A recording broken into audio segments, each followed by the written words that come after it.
বুক ফেটে যায় রে ভাই, যখন পরিবার ছেড়ে টাকা কামানোর জন্য একটা ছেলেকে প্রবাসে যেতে হয়।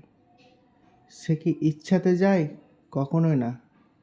কত কষ্ট ভরা জীবন আর কত কষ্ট বুকে নিয়ে একটা ছেলেকে প্রবাসে যেতে হয়।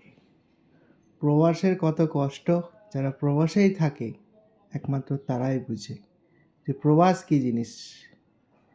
কিন্তু কি করবে বলো, যেহেতু টাকা পয়সা থাকে না, দুটো পরিবারকে ঠিকভাবে চালানোর জন্য, পরিবারকে সুস্থ রাখার জন্য অবশ্যই এই সব ছেলেদের কর্তব্য পালন করতে হয়।